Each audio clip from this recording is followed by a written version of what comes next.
Yes, we're back. Roshfooco watches and things. And today this is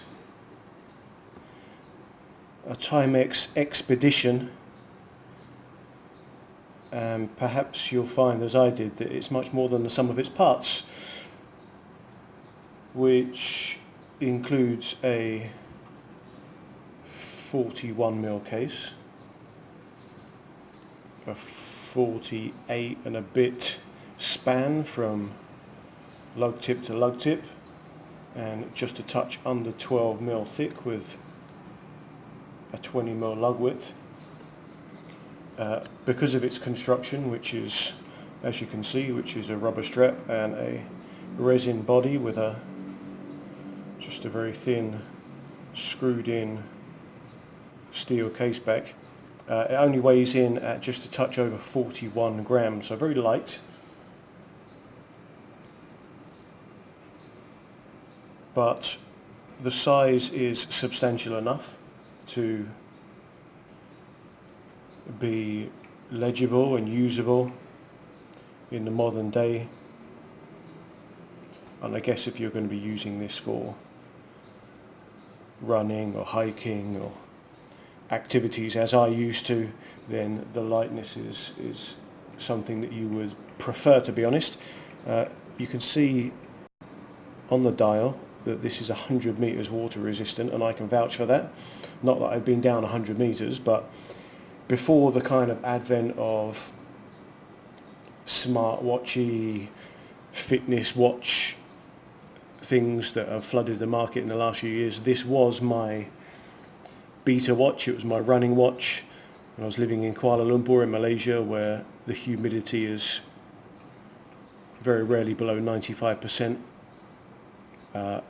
When I go running with this one, never once did I have any issues with the fact that it was absolutely deluged with sweat after every run. It's kept going like a trooper. I've had to change the battery once in however many years that I've had this. It is a real trooper. Let's just have a look at the back, because I can't find much information about this,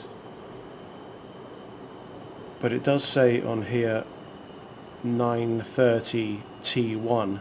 Now the Timex Expedition 930, I put that into Google Images and I found one image of the same watch, although it didn't lead me to anywhere, so I'm not sure about when this was produced, or it doesn't look like it's still being produced. I've had a look on the Timex website, I can't see anything that looks quite like this.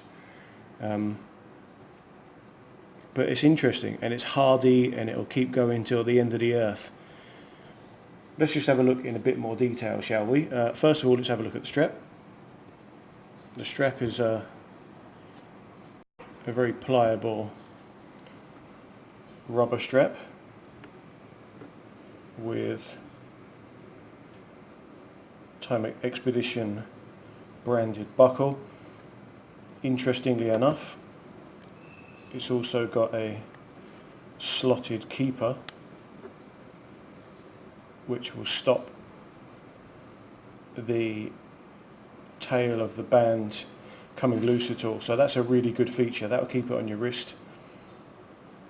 I really like that. So decent band. Coming a bit closer on the watch itself. Yes, you can see it's an analog watch, three-handed analog watch, but it's also got that fantastic smiley face digital panel at the bottom of the dial. What have we got on here? Oh, let's just go back to home time.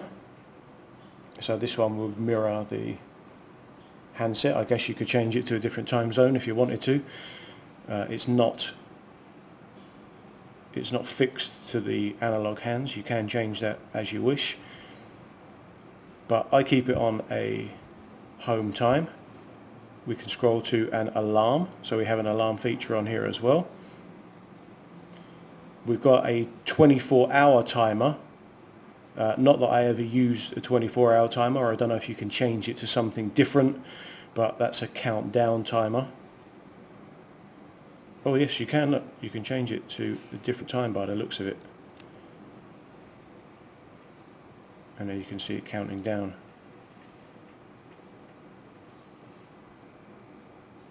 So alarm, timer, stopwatch,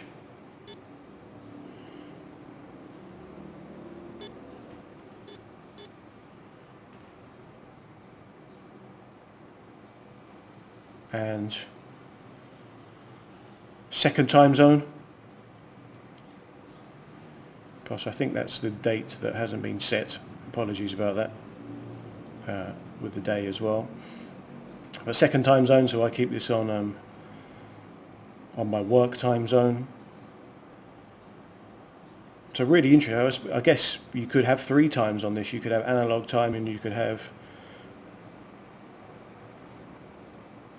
a different time zone for home time and a third time zone on the world time there. So not just a beta watch for running, not just a 3-handed limited function watch. Really usable. In fact, as I'm talking about it, I'm thinking I might have to take this one out of the watch box because I've not used it for a long time.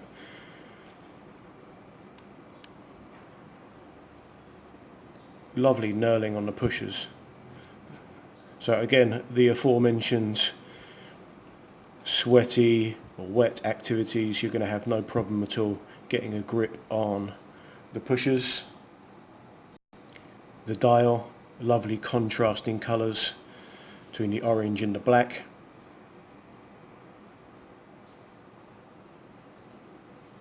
It is a bit busy with the minute track on the dial, and then the Rehort, which has the 24-hour markings. A little bit busy, but take a moment, if you will, to look at the handset. The hour hands reaching just to the Arabic hours, the minute hands reaching just to the minute track, and the second hand, look at that, for all of you OCD quartz heads out there, that's pretty much bang on the markers for the second hand as well, and a lovely little Timex Expedition branded counterbalance on the second hand. Give me a second and I'll just put it on the wrist. Okay, slight change of plan. The light box is a bit small for a wrist shot, so here it is on my 7-inch wrist. As you can see, that 41 by 48 case, that's about perfect for a wrist the same as mine.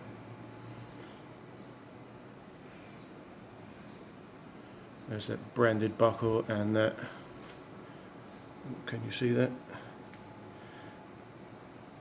How the keeper keeps the tail of the strap really securely fixed there. Really looks good.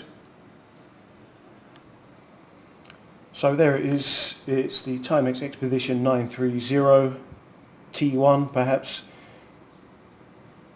It's a classic, my classic beta watch, for want of a better term.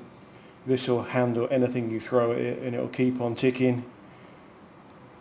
I think I picked this one up off eBay a few years ago for not much more than £10, so stick that in your pipe and smoke it for all you £10 watch heads.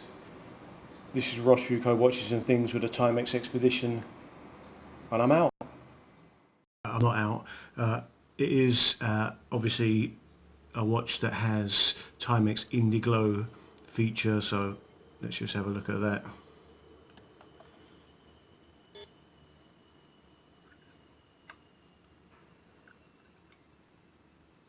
Those orange hands and indexes sticking out a stark black against the Indiglo.